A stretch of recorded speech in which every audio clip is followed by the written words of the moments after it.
malgré l'interdiction des autorités israéliennes. À bord, 10 000 tonnes d'aide humanitaire, des sympathisants de la cause palestinienne, des parlementaires, des humanitaires dont des Français. Tous décidés à briser le blocus imposé sur Gaza. Ils savaient qu'Israël allait les intercepter. À Gaza, le Hamas au pouvoir appelle au soulèvement devant les ambassades israéliennes du monde entier. Nous demandons une réunion d'urgence au Conseil de sécurité après cette attaque barbare menée en violation des lois internationales. L'ONU doit mettre fin au siège de Gaza. Indignation à Gaza, mais aussi dans le monde entier. Israël, qui s'attend à une crise majeure, vient d'élever le niveau d'alerte dans tout le pays. Noam Chomsky, vous êtes un observateur très attentif des événements, en particulier dans cette région du monde. Comment analysez-vous ce qui s'est passé aujourd'hui ?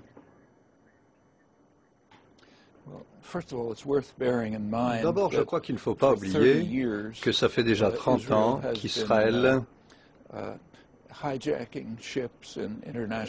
arraisonne des navires dans les eaux internationales entre Beyrouth et Chypre, assassine des gens, les kidnappe, les enlève pour les mettre en prison en Israël, parfois les prend en otage pendant des dizaines d'années.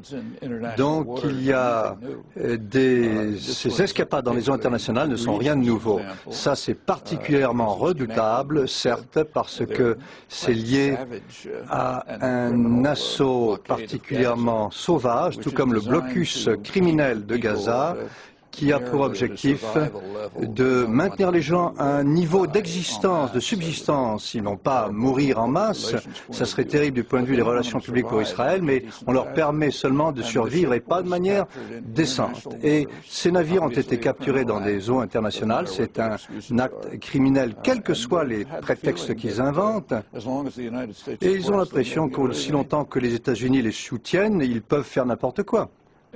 Noam Chomsky, quelle est la critique fondamentale que vous portez à l'État d'Israël? Parce que ça ne date pas d'aujourd'hui. Vous avez toujours été très, très critique à l'égard de cet État. Tout d'abord, je suis critique des États-Unis par rapport à Israël. Ce que fait Israël, c'est parce que les États-Unis les soutiennent et les appuient depuis 35 ans. Les États-Unis et Israël, de manière unilatérale, ont bloqué la solution politique du conflit Israël-Palestine, alors qu'il y a un consensus international complet sur la manière de résoudre la crise. Les États-Unis ont voté contre les résolutions au sein du Conseil de sécurité, ont voté contre des résolutions de l'Assemblée générale avec Israël et très souvent ont empêché une solution de la crise.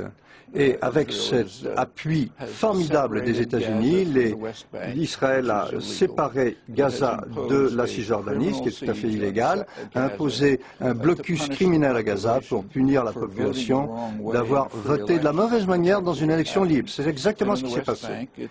En Cisjordanie, progressivement, Israël accapare les régions qui l'intéressent et chasse ce qui reste de la population dans ce que Sharon a appelé des bantoustans, lui qui était l'architecte de cette politique. On est en train de mettre en place une maîtrise complète de la région et ça c'est parfaitement illégal de la part d'Israël. Israël d'ailleurs a reconnu en 1997 et de manière très explicite, de manière 67 plutôt, que ces transferts se faisaient contre la loi internationale et ce qu'ils font à Jérusalem est doublement contre la loi internationale parce que ça va contre les résolutions du Conseil de sécurité. Mais ils continuent dans ce sens-là parce que les États-Unis continuent de les appuyer, de participer à leurs exactions et leur permet de poursuivre cela, ce qui a compris l'invasion du Liban.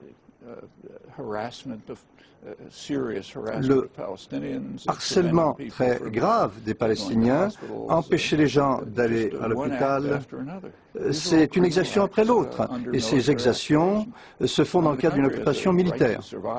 Le pays a certes le droit de survivre en tant que pays, mais il n'a pas le droit de se comporter comme un État criminel. Le 16 mai dernier, Noam Chomsky, vous étiez à Amman en Jordanie, vous vouliez entrer en Israël pour donner une conférence dans une université palestinienne à Ramallah et on vous a refusé l'entrée du territoire israélien. Est-ce que vous l'avez compris? Comment l'avez-vous là aussi interprété? Quel motif d'ailleurs a-t-on avancé? Je comprends. Soyons précis. On ne m'a pas empêché d'aller dans Israël, précisément. On m'a empêché d'aller dans les territoires occupés. J'avais été invité par l'université Birzeit, qui est une université palestinienne. J'ai accepté cette invitation, tout comme j'accepte des invitations du Collège de France, par exemple. Vous y étiez d'ailleurs hier. Oui, tout à fait. Je pensais aller à Birzeit, à Ramallah, dans les territoires palestiniens occupés. J'étais avec ma fille, on a été arrêtés à la frontière par des officiels israéliens. Ils étaient en contact constant avec le ministère de l'Intérieur, contrairement aux prétextes qu'ils ont invoqués par la suite, et ça s'est transformé en incident international. Ce sont des décisions qui ont été prises par le ministère de l'Intérieur à Tel Aviv. Il y avait deux raisons pour cela, qu'ils n'arrêtaient pas de ressasser au cours de l'interrogation.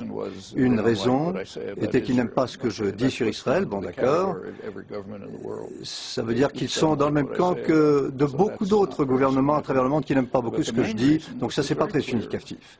Mais la principale raison, et ça c'était très clair, c'est qu'ils veulent maîtriser les gens qui sont accueillis par les universités palestiniennes. Et j'ai dit très clairement que ils ont dit très clairement que si j'allais dans une université israélienne et je passais ensuite à Birzeit, ce qui s'est passé dans le passé, j'étais à Israël, j'ai parlé devant des parterres universitaires israéliens et j'ai été aussi à Birzeit et dans les territoires palestiniens. Cette fois-ci, j'allais directement à Birzeit et ça ne leur plaisait pas.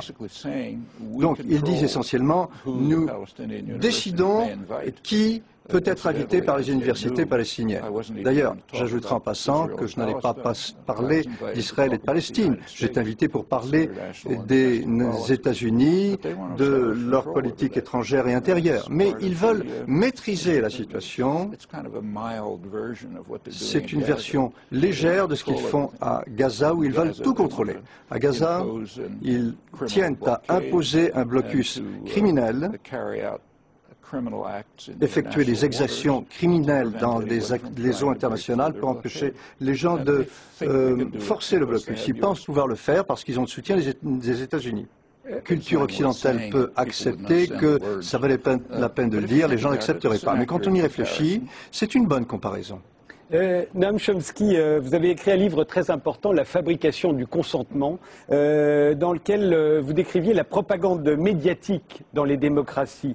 Alors comment s'opère cette propagande, à votre avis? Comment nous raconte-t-elle le monde, encore aujourd'hui, puisque pour vous, elle n'a pas de fin? Prenez les exemples que j'ai évoqués. On ne parle jamais de ça. Prenez par exemple les actions de ce matin à Gaza. C'est un autre exemple. Qu'est-ce qui s'est passé à Gaza? Cette action est une exaction criminelle internationale dans les eaux internationales. Combien de commentateurs vont faire remarquer qu'Israël, avec le soutien des États-Unis, fait ça depuis 30 ans? En kidnappant des bateaux dans les eaux internationaux, kidnappant des gens, en les prenant en otage, des Libanais, des Palestiniens, de Chypre au Liban. On les emmène dans des prisons israéliennes, on les garde en otage, certains dans des geôles secrètes. Combien est-ce qu'il y aura de commentaires là-dessus? Certains vous diraient peut-être que c'est faux, que ça ne se passe pas aussi souvent que vous le dites, ou pour des raisons bien précises.